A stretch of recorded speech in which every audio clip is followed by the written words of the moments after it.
Madam जी, मैं तो सो रही थी, पता भी नहीं चला कब ये चिट्ठी छोड़ के निकल गया एक बार। घबराई मत, हम कुछ करते हैं।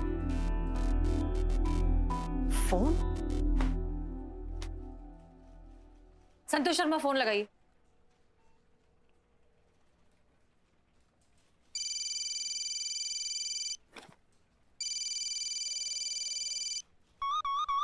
हमें नहीं, इकबाल को फोन लगाइए। ओह सॉरी, मुझे लगा आपका फोन ढूंढ रही थी तो सॉरी। मैडम सर, इकबाल का फोन स्विच ऑफ बता रहा है। मैडम जी, हम क्या कह रहे हैं कि जरा लेटर पढ़िए तो मतलब कम से कम पता चले कि इकबाल ने लिखा क्या है। हम सबका जिगरी यार था। जिगरी यार क्या मतलब, ये समझो कि भाई जैसा था, है ना बदनाम? अब फिर का हमरा छुटवा था, कलवेला टुकड़ा था, कलवेला फेफड़ा था वो हमरा। अब देखिए मैडम, हम सब जानना चाहते हैं इकबाल गया कहाँ। सब लोग जानना चाहते क्यों भाई लोग? हाँ बोलो। ओए क्या? हाँ कुछ बोल नहीं रहा, छाती पर चढ़ो। चलो निकलो बाहर, निकलो वहां से। चीता रुको, जानना चाहते हो ना तुम लोग क्या लिखा है इसमें? हम ही पढ़ के सुनाते हैं। प्यारी अम्मी आदाब, आप ही कहा करती थी ना कि 4 पैसे संभाल के रख, बुरा वक्त कभी दस्तक देकर नहीं आता। काश आपकी बात हमने मान ली होती। लॉकडाउन की वजह से पूरा काम धंधा चौपट हो गया है। 3 महीने से दुकान बंद है, ना कोई आमदनी ना कोई कमाई, और कर्ज है कि जंगली बेल की तरह बस बढ़ता ही जा रहा है। लॉकडाउन खत्म होने के बाद थोड़ी सी उम्मीद जागी, पर इस महामारी के डर से अब लोग बाल कटवाने या शेव करवाने भी नहीं आते दुकान पे। दोस्तों को पैसा भी नहीं लौटा पाया, उसका प्रेशर अलग से है। अब और सहा नहीं जा रहा, मुझे माफ करना, अपना ख्याल रखना। खुदा हाफिज अम्मी। करिश्मा सिंह, पता लगाइए कौन से हैं वो यार दोस्त जिनके प्रेशर में आकर ये सब कर रहा है। पकड़िए उन्हें और डालिए लॉकअप में।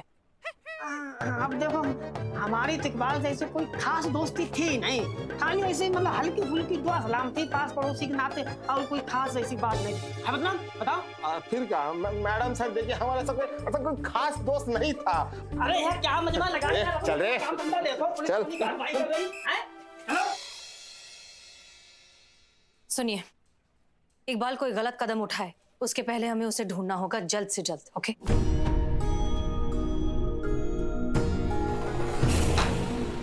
अरे ये क्या? Madam sir. ठीक है, कोई घबराने की बात नहीं है। स्ट्रेस की वजह से बेहोश हो गई है थोड़ी देर में, लेकिन अगर इन्हें होश नहीं आता है तो डॉक्टर को बुला लीजिए। जी मैडम। और हाँ, जैसे ही ये होश में आती हैं, जितने भी रिश्तेदार, दोस्त, यार, जानने पहचानने वाले जो कोई भी है, सबका कांटेक्ट निकालिए, देखिए क्या पता चलता है। चीता चतुर्वेदी। जी मैडम सर। इकबाल का फोटो लेकर जाओ, जितने भी हॉस्पिटल्स हैं वहां जाके पता करो, देखो कि इसको करंट सिचुएशन के बारे में कुछ पता चलता है या नहीं। जी मैडम सर। ठीक है। संतोष शर्मा, कॉल हिस्ट्री निकालिए, देखिए उसने लास्ट कॉल किसे, कितने बजे और कहां से किया था। जी मैडम सर। लेके जाइए। जी मैडम सर। चीते। नूरजहां जी। नूरजहां जी। नूरजहां जी। उठाना है, हार्ट अटैक नहीं देना हो। हाँ उठा ही रहे हैं हम। ऐसे उठ नहीं रही थी तो। अब तक तो इनको होश में आ जाना चाहिए था। डॉक्टर को बुलाएं क्या? अरे नहीं, मैडम सर बोलिए कि बहुत ज्यादा सोचती हैं, स्ट्रेस में है, इसी वजह से ऐसे बेहोश हो गई हैं। तो अब कैसे इनको होश में लाएं? पुष्पा जी, हम है ना चीता चतुर्वेदी और वुमेन साइकोलॉजी स्पेशलिस्ट। देखिए, हम 2 बात बोलेंगे तब से उठ के बैठ जाएंगी। देख बाबू देख। हाँ देख रहा हूँ। अरे नूरजहां जी, बताइए, आप यहाँ पर लेटी हुई हैं, उधर अपने चूल्हे पर गैस ऑन करके दूध चढ़ा के छोड़ दिए हैं। जाइए उसको बंद कर दीजिए, दूध निकल जाएगा। उठी नहीं उठ रही। आगे आगे। दूसरा टाइप। बताइए नूरजहां जी, आप यहाँ पर लेटी हुई हैं और आपके शोहर वहाँ मार्केट में दुद्दू को औरत के साथ घूम रहे हैं। गलत बात है, बहुत गलत बात है। उठेंगे। Psychology specialist. तुझे तो ब्लैक लिस्ट करना चाहिए। अभी देखो, बहुत बेइज्जती कर दी है। तुम देखो तीसरा ट्राई है, देखो तुमको। चीते। हाँ? पानी लेकर आ। पुष्पा जी बस एक बार आखिरी, तब से चीते पानी लेकर आ। उठ जाएंगी, अब भी उठ जाएंगी। ठीक है, हम लेकर। नहीं, हाँ, हम लाते हैं। यहाँ पानी।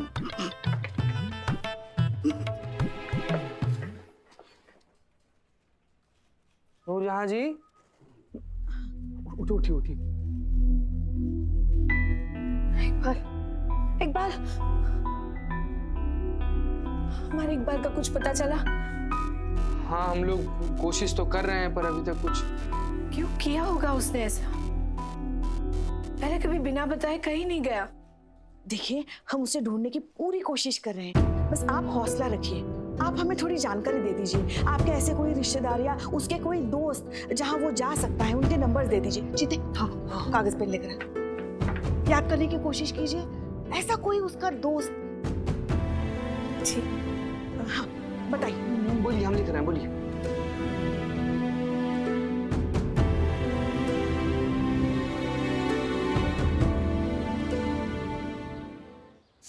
करिश्मा, कॉन्सेंट्रेट, ध्यान लगाओ। तुम एसएचओ ना बन गई हो। एसएचओ बनना बाकी नहीं है, एसएचओ बन गई हो।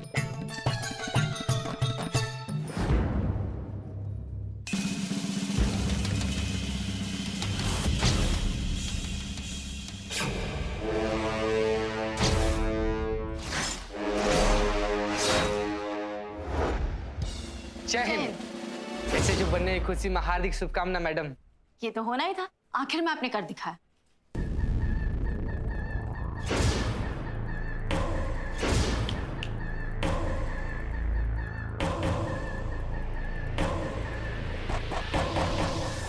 हम तो पहले से कहते थे हमारी बहू रानी एक दिन जरूर हमारे खानदान का नाम रोशन करेगी।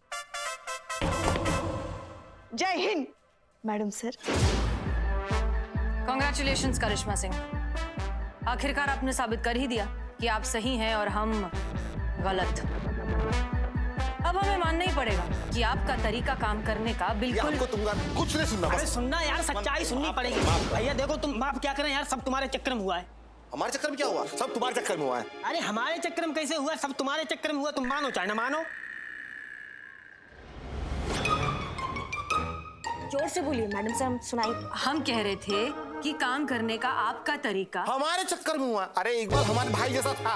अब तुम्हारी बिरयानी खा के 370 के चक्कर में वो चला गया है। अरे हमारी बिरयानी तो पूरा लखनऊ खाता है, तो इसे पूरा लखनऊ चला जाएगा। ये सब तुम्हारी चाय के चक्कर में हुआ। तुम्हारी 4-6 गिलास चाय पी ली, तुमने उसकी नाक में दम कर 70 के चक्कर में गायब हुआ। अब आप बात कब से कान पे काय किया जा रहे हो? पूरा कंसंट्रेशन का धज्जा उड़ा के रख दिया हमारा, टोपा कही के दोनों की दोनों। तुमको क्या लगता है बे, तुम्हारे 470 रुपए के इसके 300 बात। चुप रहो। तुम्हारे चाय बिरयानी के चक्कर में भाग गया क्या वो? कहीं नहीं गया है, आ जाएगा, हम उसको खोज निकालेंगे। मरना इतना आसान नहीं होता है। तो ठीक है, फिर तो पैसे भी मिल जाएंगे। हाँ, कुछ खबर मिला क्या उसका? कुछ नहीं होगा उसको, हम बता रहे। अरे यार कुछ हो ना हो यार, तुम चाय पिलाओ, ये तो पुलिस अपना काम करेगी। चाय निकल। अरे चाय यार पिलाए। तुम यार इतनी सी बात। अरे चाय वा कुछ नहीं, सब बंद हो चुका है। अरे यार ये तो देखो कानूनी लफड़ा है। हमारा भैया खो गया, तुमको चाय की पड़ी है। अरे भैया खो गया तो खाना पीना छोड़ दें क्या? हम अपने प्राण त्याग दें क्या? जैन मैडम साहब, नूरजा के जितने भी रिश्तेदार हैं सबसे बातचीत किया, लेकिन कुछ भी पता नहीं चला है। ऐसे कैसे? कोई ना कोई दोस्त किसी को तो। Jain madam sir. Madam sir, शहर के लगभग सारे हॉस्पिटल की रिपोर्ट आ गई है, लेकिन किसी भी हॉस्पिटल में इकबाल नाम का कोई भी पेशेंट एडमिट नहीं हुआ। जैन मैडम, इकबाल की लोकेशन हिस्ट्री और कॉल रिकॉर्ड फाइंड करने के लिए टेलीकॉम कंपनी को रिक्वेस्ट भेज दी है। ओके संतोष, टेलीकॉम कंपनी पर प्रेशर बनाओ, बोलो हमें वो रिपोर्ट जल्द से जल्द चाहिए। जी मैडम। ठीक है, तुम लखनऊ के आसपास जितने भी छोटे मोटे गांव हैं, शहर हैं, जिले हैं, वहां पर जाओ। सारे हॉस्पिटल्स में, क्लिनिक में, हर जगह इकबाल का फोटो दो, देखो क्या पता चलता है। जी मैडम साहब। और करिश्मा सिंह, आप कौन है जिसने हमारी इजाजत के बिना हमारा पंखा तुम्हारे लॉकअप में रख दिया? बिल्ले बता दे हमको, वरना हमसे बुरा कोई नहीं होगा, कह रहे हैं हम तुमसे। पुष्पा जी क्या हुआ? क्यों शोर मचा रही हैं आप? देखिए ना मैडम सर, हमारे साथ क्या हुआ है। क्या हुआ? हमारा पंखा मैडम सर, हमारा पंखा हमारी इजाजत के बिना किसी ने बिल्लू के लॉकअप में रख दिया और चाबी छुपा दी। पंखे की? लॉकअप की, ताकि हम हमारा पंखा वापस ना निकाल दें। और देखिए देखिए कैसे हमारे पंखे से मजे से हवा ले रहा है वो।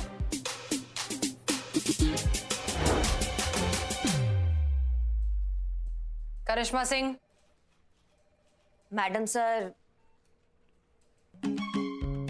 दरअसल बात ये थी कि हम बैठ के ना बिल्लू के साथ उसके लॉकअप में इकबाल के केस के लिए बातचीत कर रहे थे। बहुत गर्मी लग रहा था, हमने सोचा कि ये पंखा उठा के यहाँ रख देते हैं थोड़ी देर के लिए। अब लॉकअप का चाबी ही नहीं मिल रहा है, जैसी चाबी मिलेगा वो पंखा वहां से उठा के हम आपके टेबल पे रख देंगे, ठीक है?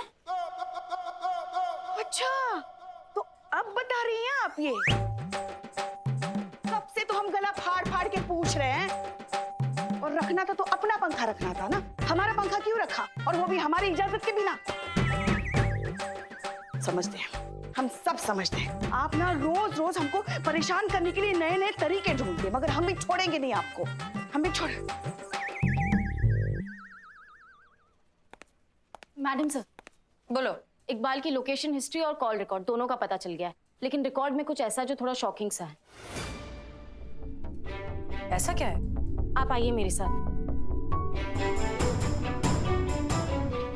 मैडम सर, इकबाल का फोन ऑफ होने से पहले लास्ट कानपुर की लोकेशन बता रहा है। कानपुर? कानपुर में कहाँ? कानपुर में कोई भज्जापूर्वा करके जगह है वहां। अच्छा, और उसके बाद? उसके बाद ये रेलवे कॉलोनी में लास्ट इकबाल की लोकेशन ट्रेस हुई थी। ये देखो, इसकी माँ बेचारी परेशान यहाँ पड़ी है और उसको कुछ पड़ी ही नहीं है। वो अकेला सोलो ट्रिप पे निकला है, उधर ही ट्रिप हुआ तो। और मैडम सर, दोनों ही जगह जाने से पहले उसने 2 कॉल लगाए थे और दोनों ही फीमेल को लगाए थे। पहला कॉल किसी फातिमा को लगाया था और दूसरा किसी कविता जोशी को लगाया था। मैडम जी ये कविता जोशी हम जानते हैं, हमारे इकबाल की टीचर हुआ करती थी। और ये फातिमा, ये कौन है? नहीं जानते। पुष्पा जी, फौरन इन दोनों को कांटेक्ट करिए और उन्हें थाने बुलाइए जल्द से जल्द। इन दोनों से हमें कोई ना कोई लीड जरूर मिलेगी जो हमें इकबाल तक पहुंचाएगी। पुष्पा जी प्लीज जल्दी करिए, हमारे पास बिल्कुल टाइम नहीं है। जी मैडम सर। बस ऊपर वाले से यही दुआ है कि कुछ होने से पहले हम इकबाल तक पहुंच जाएं। बचपन में आपने तो कंटाप मारे होते ना कस के, तो आज ये नौबत नहीं आता। जरूरत से ज्यादा लाड प्यार भी ना दिमाग एकदम खराब कर देता है। आने दो उसको, और लगने दो हमारे हाथ उसको वो सबक सिखाएंगे ना कि फिर कभी अपनी माँ को छोड़ के जाने का बात नहीं करेगा।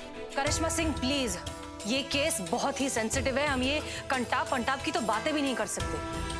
देखिए, हमारा मकसद इकबाल की सिर्फ जिंदगी बचाना नहीं है, उसे जिंदगी की कीमत सिखाना भी है, जिंदगी से दोबारा प्यार करवाना है।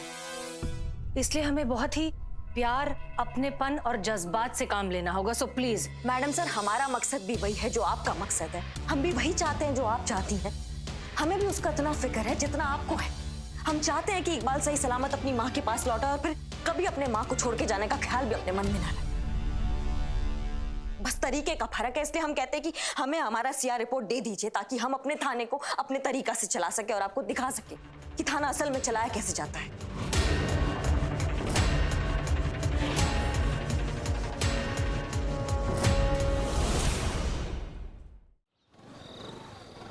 हम अपना ही हाँकते रहोगे या हमारा भी सुनोगे? हाँ, जितने भी मेडिकल स्टोर तुम्हारे एसोसिएशन में है ना, उन सबको तुरंत अलर्ट करो। जैसे ये बंदा दिखाई देगा ना तुम्हारे किसी भी मेडिकल स्टोर पे, तो तुरंत मतलब समझते हो ना, तुरंत आसपास के थाने में या फिर हमको खबर करो। देखो, जो वो बंदा है ना, वो थोड़ा मेंटली डिस्टर्ब है, थोड़ा जान मान देने के चक्कर में है, तो इसीलिए सब कुछ सावधानी के साथ होना चाहिए। समझ गए? समझ गए तो फिर फटाफट काम पर लग जाओ। हाँ, वो फोटो जो है ना, हम तुमको मैसेज कर दिए, चेक कर लेना। ठीक है, चलो चलो काम पर लगो। हाँ, बहुत बढ़िया। क्या मैडम, वो किताब का फॉर्मूला काम आ रहा है कि नहीं? नहीं मतलब आएगा जरूर, लेकिन आएगा मतलब? हमें इतना बढ़िया वाला तुम हमको फॉर्मूला बताए हो बिल्ला, मतलब एकदम रियल वाला फीलिंग आता है हमको।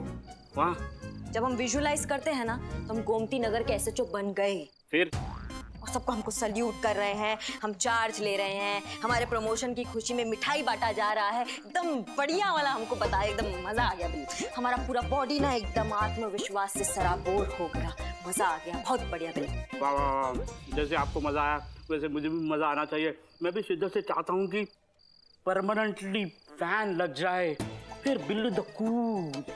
कर दिया ना टोपा वाली बात बिल्कुल।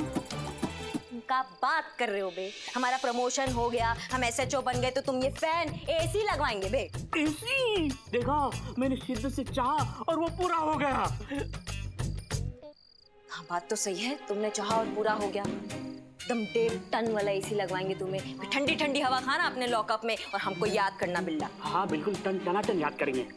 हाँ बस प्रे करो कि हमारा ये ड्रीम पूरा हो जाए। हाँ हाँ बिल्कुल बिल्कुल, प्रे करेंगे आपका ये सपना पूरा हो गया समझो। खाना खाओ। हाँ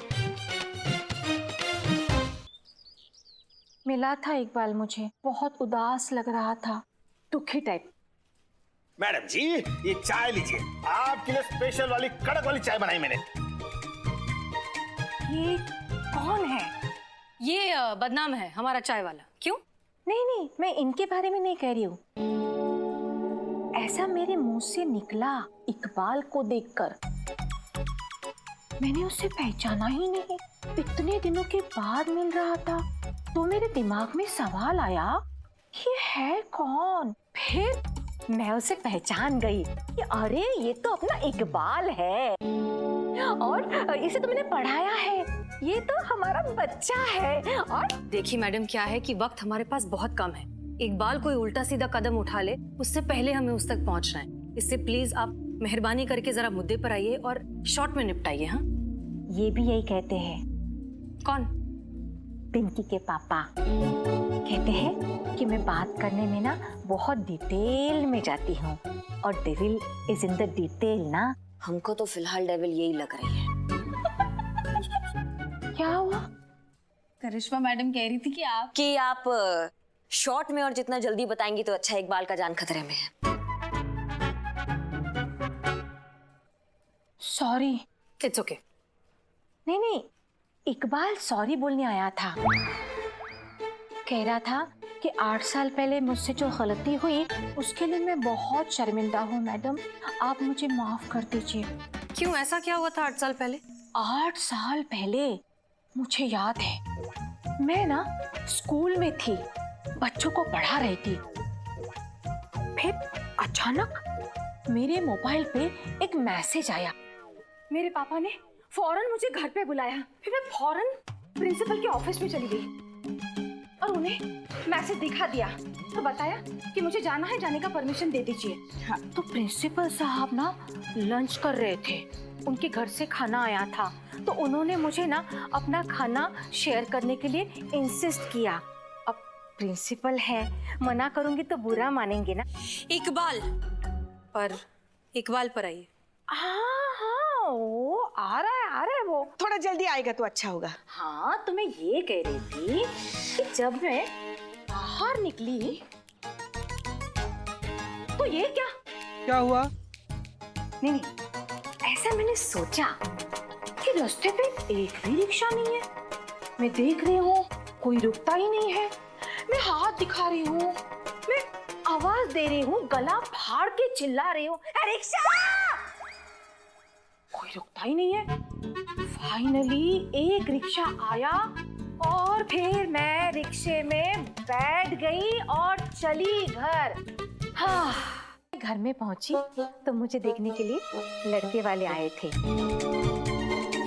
इसीलिए मेरे पापा ने मुझे घर पे बुलाया था। तो मैं घर में पहुंची, लड़के से मिली, लड़का बड़ा अच्छा था, उसकी नौकरी भी अच्छी थी, तो बस हमारा रिश्ता पक्का हो गया और शादी तय हो गई। और फिर इकबाल ने ऐसा प्रैंक खेला कि मेरी शादी टूट गई, रिश्ता टूट गया, सब खत्म हो गया। अच्छा, क्या प्रैंक? जवाब 4 लाइन में है। इकबाल ने एक लव लेटर मेरे पर्स में रखा था, वो किसी लड़के ने किसी लड़की को लिखा हुआ था, वो मेरे मंगेतर ने देख लिया, उसे मिसअंडरस्टैंडिंग हो गई और हमारा रिश्ता टूट गया।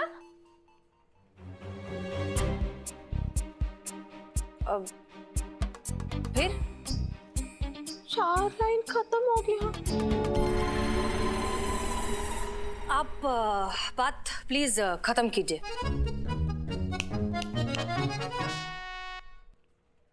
मुझे नहीं पता चला था कि ये किसकी वजह से हुआ। जब इकबाल ने आकर मुझसे कहा और अपनी गलती की माफी मांगी, तब जाके मुझे पता चला कि उसकी गलती थी और उसने जानबूझ के नहीं किया था, उससे अनजाने में हो गया था, इसलिए मैंने उसे माफी दे दी। Thank you so much for your cooperation. अब आप जा सकते हैं। ठीक है। ओके, तो हम आप सब। इकबाल बहुत अच्छा बच्चा है, मैं ईश्वर से प्रार्थना करूंगी कि वो सुरक्षित अपने घर में पहुंच जाए। या बिल्कुल, थैंक यू।